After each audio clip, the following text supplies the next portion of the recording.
Hello everyone. अब हम इस क्लास में क्वेश्चंस करेंगे, एग्जांपल्स करेंगे जो हमने लास्ट क्लास में डोनेशन के बारे में कुछ समझा। जैसे जनरल फंड की बात करें या स्पेसिफिक फंड की बात करें या जनरल डोनेशन, स्पेसिफिक डोनेशन के बारे में बात करें, तो उसी के ऊपर अब हम क्वेश्चंस कर देंगे। ठीक है, सबसे पहले मैं जनरल डोनेशन की बात करूँगा जो सिंपल है।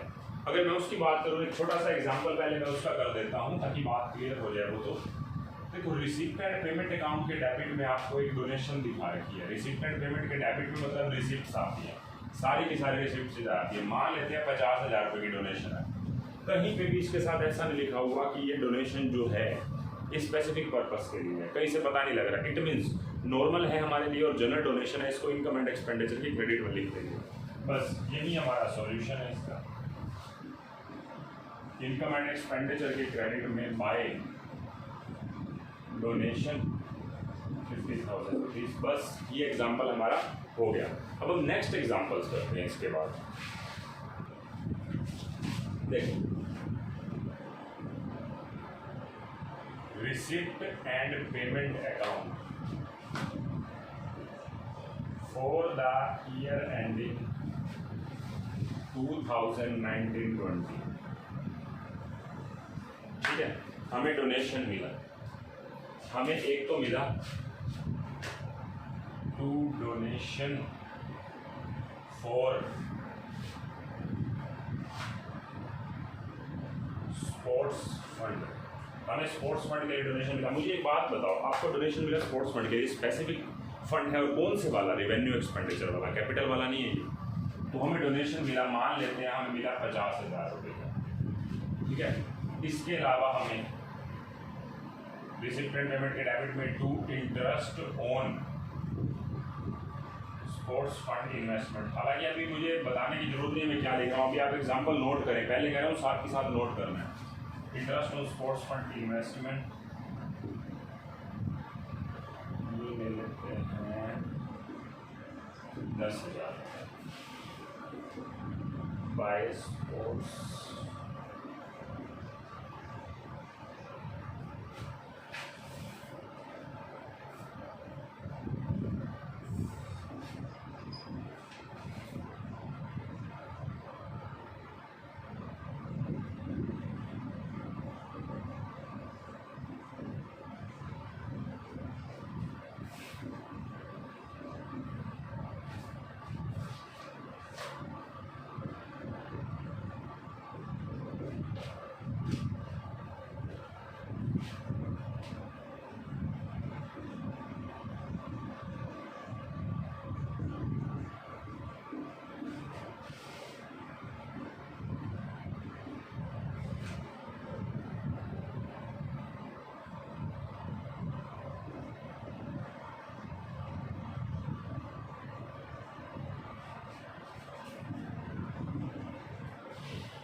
ये हमारे पास बैलेंसेज हैं। आप इसको एक बारी नोट करेंगे। देखो, आपने नोट कर लिया होगा, ये लास्ट लाइन भी नोट कर लेना। How will you deal with this item in the balance sheet of A sports club. Sports club की बैलेंस शीट में आप कैसे ट्रीटमेंट करोगे? हमें ना बनानी तो बैलेंस शीट है, ठीक है, बैलेंस शीट का एक्सट्रैक्ट बनाना है, लेकिन मैं आपको जर्नल एंट्रीज भी सिखाऊंगा क्योंकि जर्नल से ही आप कनेक्ट कर पाते हैं चीज़ों को। ठीक है, मैं आपको ना बैलेंस शीट पहले बना के दिखा रहा हूँ। एज एट 31 मार्च 2020 एक्सट्रैक्ट। ये लाइबिलिटी साइड्स हो गई और ये एसेट्स।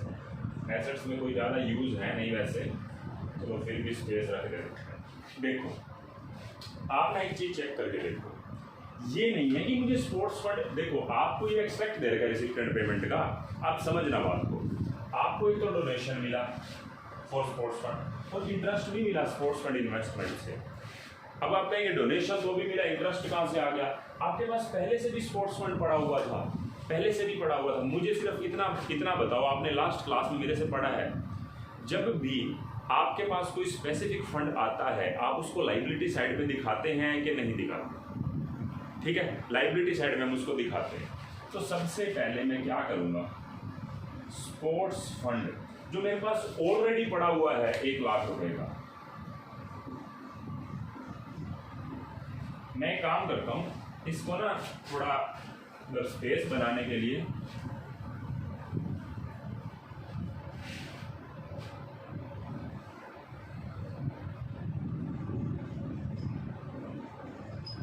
ये स्पोर्ट्स प्राइज का था और ये स्पोर्ट्स इवेंट का था, मैं याद रखूँगा। ठीक है, थोड़ा स्पेस बन जाएगा।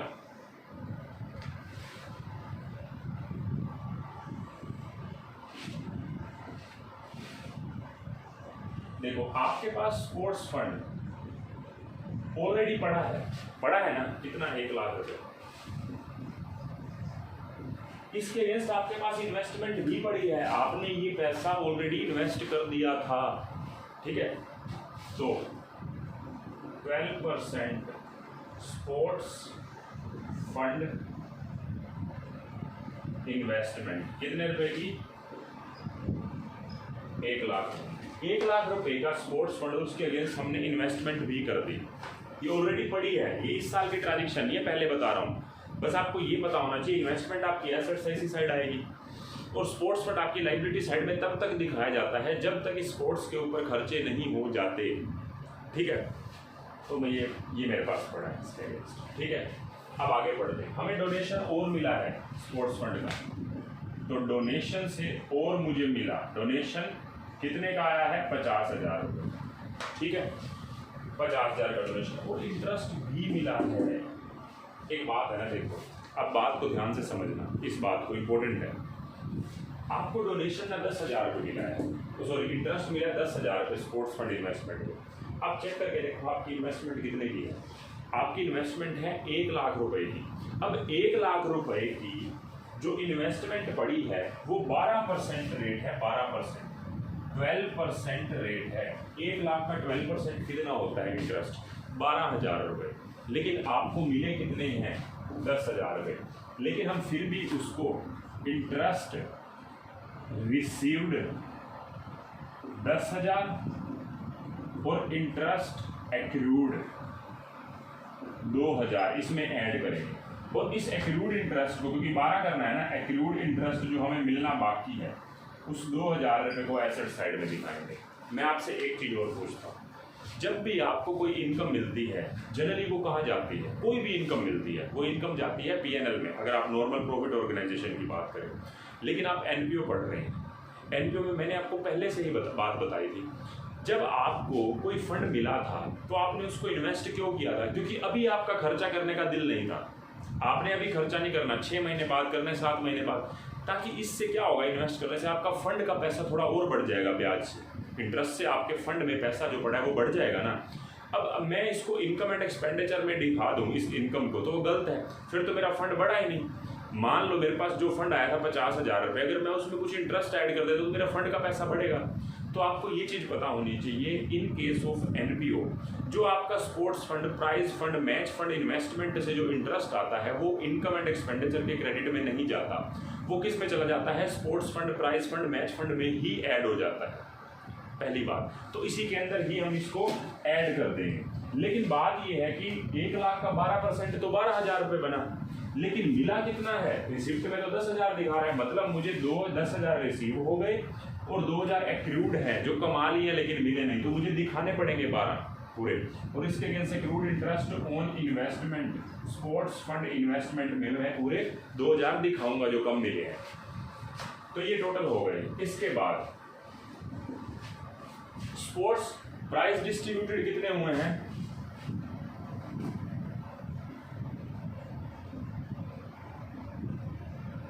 इससे फंड कम हो जाएगा। मैंने आपको ये तो बोला था आपकी लाइबिलिटी कब तक है? जब तक खर्चा नहीं हुआ। खर्चा हो गया उतने रुपए की लाइबिलिटी कम कर दो, बस बात खत्म। कोई ज़्यादा मुश्किल बात थोड़ी ना। जितने रुपए आपके, ध्यान से सुनना, जितने रुपए आपके फंड में पड़े हुए हैं उसमें से जितना खर्चा होता जा रहा है उतने रुपए की लाइबिलिटी अपनी घटाते जाओ, चिंता खत्म करते जाओ, बस यही तो बात थी। 30,000 रुपये के प्राइस डिस्ट्रीब्यूटेड जो हैं वो लेस करो। फिर उसके बाद स्पोर्ट्स इवेंट पे जो खर्चा हुआ 10,000 रुपये, वो भी घटा दो। तो आपके पास 1,50,000 और 12, 1,62 में से 40 गया, तो 1,22,000 रुपया बस। ठीक है, ये 1,22,000 रुपये मेरे पास स्पोर्ट्स फंड में बचा पड़ा है। ये एक्सट्रैक्ट बनाना था, उसने पूछा था कि बैलेंस शीट में इसको कैसे डील करेंगे। हम इसको जर्नल एंट्री से भी करते हैं, बहुत ज़रूरी है, बहुत ज़रूरी है। किसके लिए? जो समझते हैं चीज़ों को, जो समझना चाहते हैं, उनके लिए ज़रूरी है। ठीक है, नहीं तो आपका बुक का क्वेश्चन खत्म हो चुका है। बुक में अगर मैं ऐसी बात करूँ तो 1-2 क्वेश्चन आपके बन गए। अब बात को ध्यान से समझना, मैं इस पॉइंट को मैं एग्जाम्पल को रब कर रहा हूँ।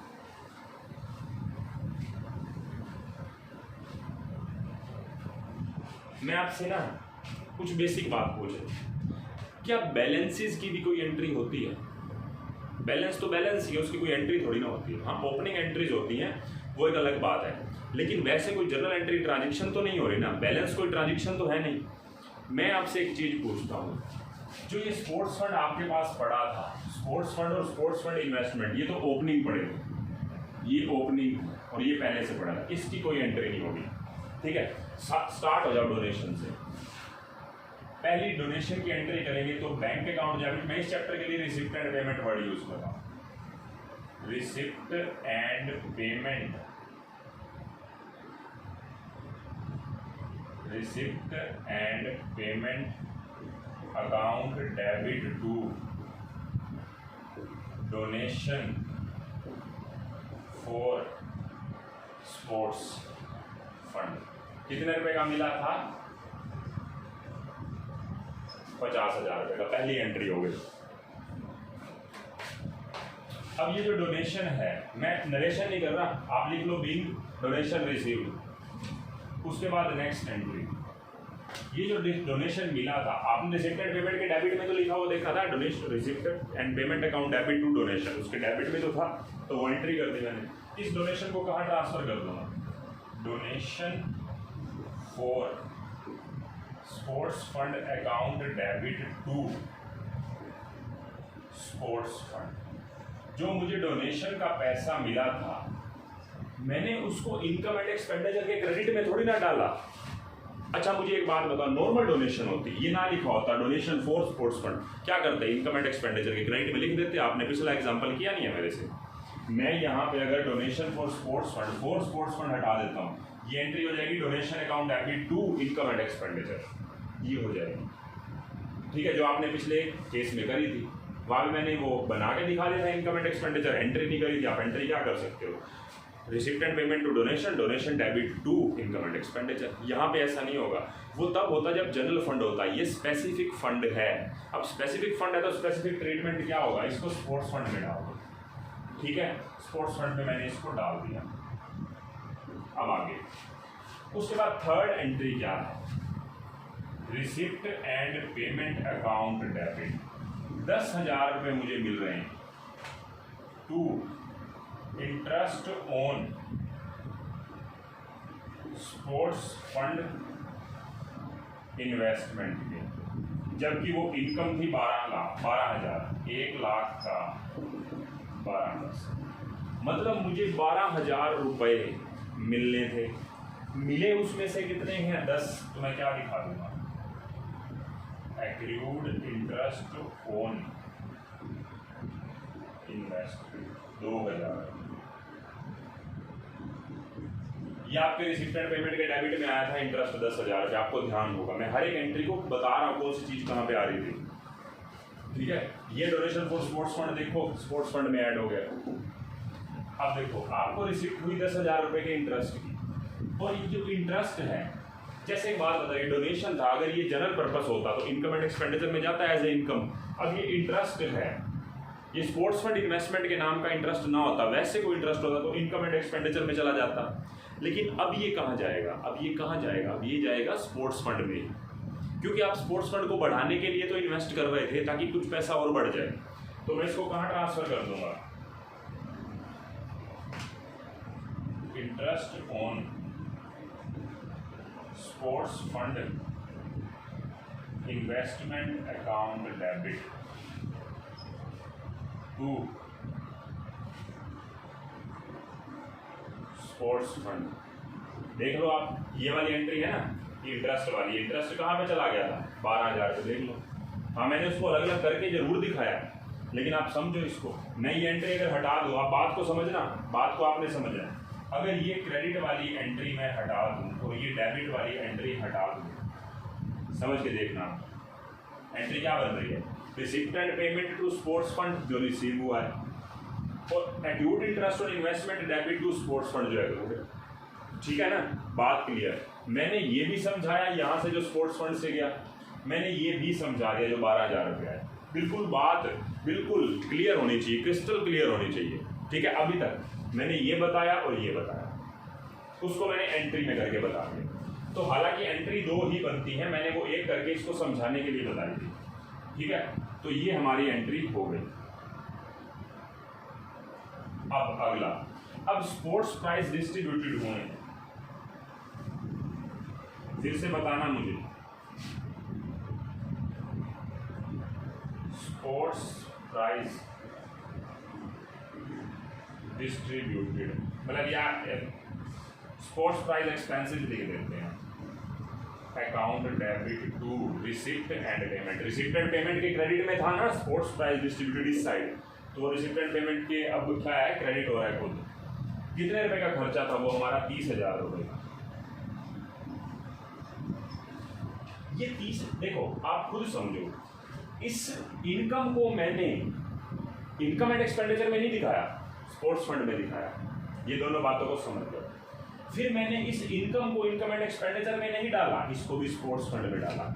इसी तरीके से इस खर्चे को भी मैं इनकम एंड एक्सपेंडिचर में नहीं डालूंगा, स्पोर्ट्स फंड से ही चार्ज करूँगा। तो देखो, जो मैंने खर्चा पे किया है मैं उसको income and expenditure account debit to sports prize expenses 30,000 रुपये मैंने वहाँ लिख दी। अच्छा, ये एक रूट ध्यान रखना, एक रूट यहाँ पे आया हुआ है एसेट साइड में, देखो डेबिट हो रहा है, एसेट डेबिट ही होती है।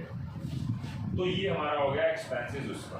अब मैं यहाँ पे कर रहा हूँ अगली एंट्री, स्पोर्ट्स इवेंट की एंट्री बोलो, sports event account debit to receipt and payment. कितने रुपए, 10,000। तो हम इसको भी चार्ज कर लेंगे इससे। सॉरी, मैंने यहाँ पे गलत वर्ड लिख दिया ना, इनकम एंड एक्सपेंडिचर, वो मैंने बताते बताते वही गलती से लिख दिया। मैं यहाँ पे लिखूंगा स्पोर्ट्स फंड, मुझे स्पोर्ट्स फंड से ही चार्ज करना। Sports event account debit to receipt and payment, और इसको कहाँ से चार्ज करूँगा, sports fund account debit to sports event, बस, ठीक है। तो ये इनकम जो है वो भी स्पोर्ट्स फंड में गई, ये इंटरेस्ट की इनकम भी स्पोर्ट्स फंड में गई, ये स्पोर्ट्स प्राइज एक्सपेंस का खर्चा भी स्पोर्ट्स फंड से चार्ज हुआ, देखो 30,000 पे लेस कर रहा हूँ, और स्पोर्ट्स इवेंट का खर्चा भी स्पोर्ट्स फंड से चार्ज हुआ, हमारा ये फंड बच गया। ये इन्वेस्टमेंट ऐसे ही पड़ी रहेगी, उसका एक्रूड इंटरेस्ट भी दिखाएंगे। मतलब मेरा काम ये था कि मैं सीधा आपको ये चीज़ याद ना करवाऊँ, इसको एंट्री से भी बताऊँ, ताकि आपके माइंड में बिल्कुल पिक्चर क्लियर हो, ठीक है। आपको क्वेश्चन जो मैंने दिया था वो रिसिप्ट एंड पेमेंट के डेबिट में 2 आइटम थी, क्रेडिट में 2 आइटम थी, ऐसा बुक मैंने दे रखा। वो पता क्या करेंगे, 2 बातें जो बैलेंसेस थे स्पोर्ट्स फंड के नाम के और स्पोर्ट्स फंड इन्वेस्टमेंट के, वो प्लस वो 4 बातें सीधा सीरीज में लाइन में लिख देंगे बुक के अंदर। वो आपको समझना है कि कौन सी ट्रांजेक्शन है, कौन से बैलेंसेज है। जो ऐसे बोल रखा है एज ओन स्पोर्ट्स फंड और स्पोर्ट्स प्राइज फंड इन्वेस्टमेंट, जो भी है स्पोर्ट्स फंड इन्वेस्टमेंट, वो तो आपके लिए बैलेंसेज है। वो बैलेंसेज तो सीधा यहाँ पे लिख दो, इसका कुछ नहीं करेंगे। उसके बाद एंट्रीज कर दो, एंट्रीज नहीं करनी है एक्चुअल में हमें इसको यहाँ से इतना सा काम था आपका, बस। ये तो मैंने आपको समझाने के लिए बोला। मैं ना आपसे एक क्वेश्चन पूछता हूँ, इंपॉर्टेंट क्वेश्चन। मान लो आपका ना जो खर्चा था ना, वो खर्चा हो गया था 1,50,000 रुपये खर्चा हो गया था इवेंट पे, 1,50,000 रुपये इवेंट पे खर्चा हो गया था। अब आप सोचना, आराम से सोचना, हालांकि मैं एक एग्जांपल और दे दूंगा, कोई दिक्कत नहीं है। मैं आपसे पूछता हूँ, ये 10,000 का खर्चा नहीं हुआ था, ये कितना हो गया था, 1,50,000 रुपये, 1,40,000 और ज़्यादा हो गया। इसका इफेक्ट क्या पड़ेगा, मैं आपसे पूछता हूँ। मैं सिचुएशन को चेंज कर रहा हूँ यहीं पे, ठीक है, सिचुएशन को यहीं पे चेंज कर रहा हूँ। देखो, मैं आपको ये कहता हूँ, ये ठीक है, ये ठीक है, ये ठीक है, ये ठीक है, ये खर्चा 1.5 लाख हो गया। अब ये 1.5 लाख यहाँ पे माइनस चला जाएगा, ये तो आप चेक करके देखो, 1,50 और 12 1,62, 1,62 में से 30 गया, 1,32, 1,32 ही तो यहाँ से चार्ज हो सकती है मैक्सिमम। जितना फंड पड़ा है उससे ज़्यादा उस पर कैसे माइनस कर सकते हो? मतलब ये फंड तो हो गया नील, बल्कि 18,000 रुपये और रह गए। अब मैं यहाँ से क्या कितना चार्ज करूँगा? मेरा खर्चा कितना हुआ है? मैंने ना पिछला वो नोट कर लेना आप पहले, ऐसा ना हो मैं सिचुएशन चेंज कर रहा हूँ सिर्फ समझाने के लिए। इसको बेशक नोट मत करो, इसको सिर्फ समझ लो। पिछला आपने बस नोट कर लिया ना, इसका मैं एक एग्जांपल और कर दूंगा अभी। आपके 1.5 लाख का खर्चा हुआ, लेकिन यहाँ से तो 1,32 ही चार्ज हो सकता है फंड में से, लेकिन पे कितने हुए हैं? 1.5 लाख। तो स्पोर्ट्स फंड आपका जो है, स्पोर्ट्स इवेंट के जो एक्सपेंसेस हैं वो 1,50 के हुए, जिसमें से स्पोर्ट्स फंड से 1,32,000 रुपये चार्ज हो सकते हैं 1.5 लाख रुपए में से। बाकी बचे वो कहाँ जाएंगे? इनकम एंड एक्सपेंडिचर अकाउंट में 18,000 रुपये इनकम एंड एक्सपेंडिचर में चले जाएंगे। देखो ना, आपके पास कोई फंड नहीं पड़ा हो, अगर फंड नहीं पड़ा फिर तो अगर आपके पास फंड नहीं पड़ा फिर तो इनकम एंड एक्सपेंडिचर में जा ही सकते हो।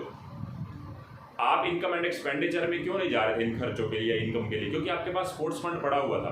आपकी इनकम आ रही थी, इंटरेस्ट इनकम आ रही थी, वो भी कहाँ डाल रहे थे? स्पोर्ट्स फंड में डाल रहे थे। आपके पास कोई डोनेशन आ रहा था स्पोर्ट्स फंड का, वो भी आप स्पोर्ट्स फंड में डाल रहे थे, ना कि इनकम एंड एक्सपेंडिचर में। आपने दोनों को इग्नोर कर दिया, दोनों ही बारी में इनकम एंड एक्सपेंडिचर में नहीं गए। सेम बात खर्चे के लिए, आपने स्पोर्ट्स प्राइज बांटे, वो भी आपने इनकम एंड एक्सपेंडिचर से चार्ज नहीं किए। आपने स्पोर्ट्स इवेंट के खर्चे भी इनकम एंड एक्सपेंडिचर से चार्ज नहीं किए। लेकिन हुआ क्या, यहाँ पे तो इतना नेगेटिव चला गया कि 1.5 लाख का खर्चा था, ये सारा कुछ यहाँ तक लेस करने के बाद 1,32 बच रहा है, जबकि 1.5 लाख का खर्चा कहाँ ले जाऊँ? 1,32 यहाँ से चार्ज कर दूंगा, 18,000 रुपये इनकम एंड एक्सपेंडिचर से चार्ज हो जाएंगे। Sports event debit to receipted payment, ये पेमेंट हो गई, इससे स्पोर्ट्स फंड से चार्ज हो सकते हैं 1,32 और बचा हुआ इनकम एंड एक्सपेंडिचर में चला जाएगा। बस सिंपल सा पॉइंट था, ठीक है।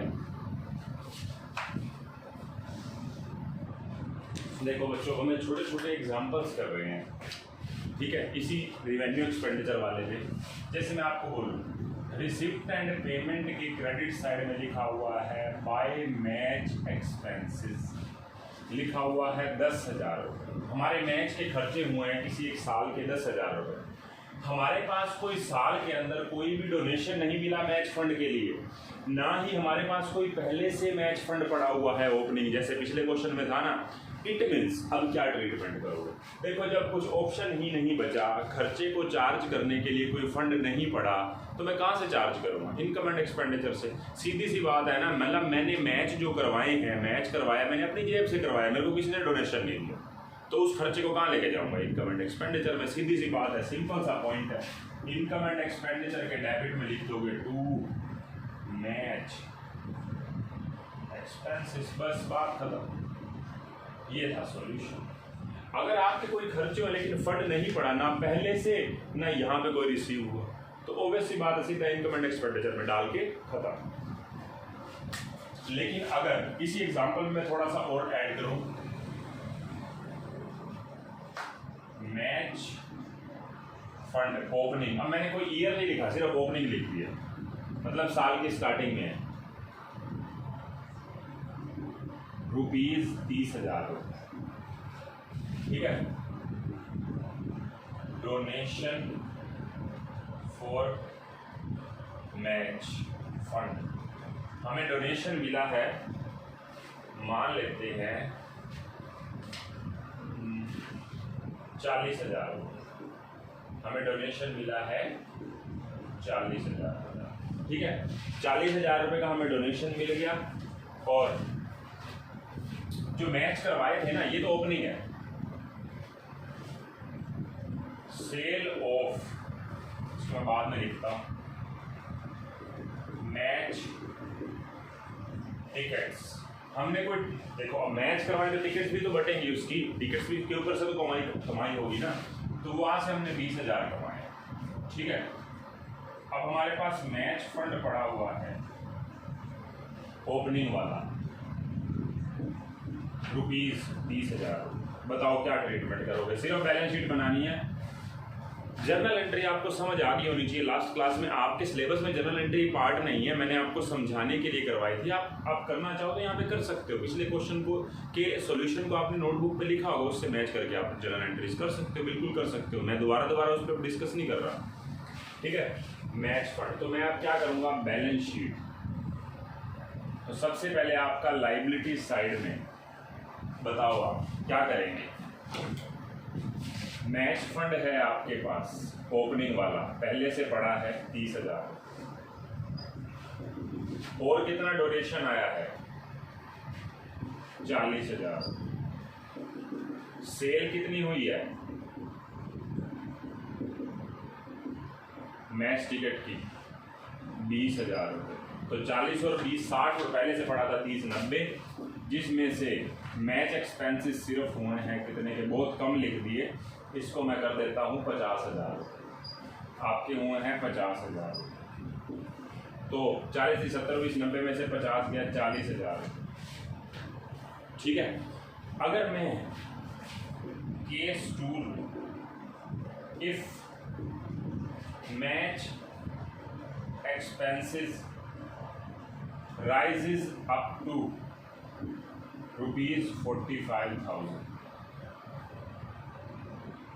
Rises by ₹45,000। अगर 45,000 रुपये के खर्चे और हो जाते तो क्या ट्रीटमेंट करते।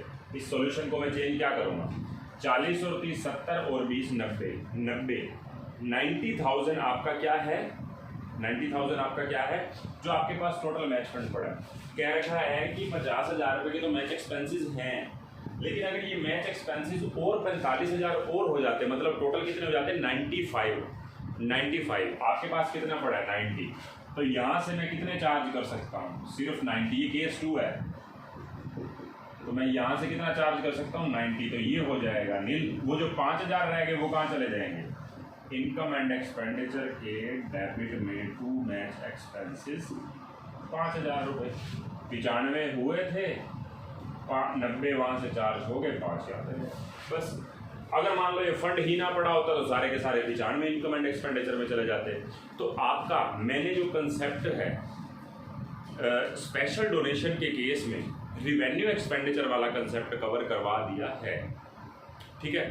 तो आपको ये अच्छे से बहुत अच्छे से समझ आ गया होना चाहिए, ठीक है। अब हम इस क्लास में इतना ही रखेंगे। नेक्स्ट क्लास में हम कैपिटल एक्सपेंडिचर वाले के ऊपर बात करेंगे, और साथ ही साथ हम एक मिक्स क्वेश्चन कर लेंगे। हालांकि उसकी ज़रूरत भी नहीं है मिक्स क्वेश्चन की, फिर भी हम एक कर लेंगे ताकि एक अच्छा सा क्वेश्चन बन जाए जिसमें आपकी सारी बातें कवर हो जाए, ठीक है। तो इस क्लास में इतना ही, बाय बाय।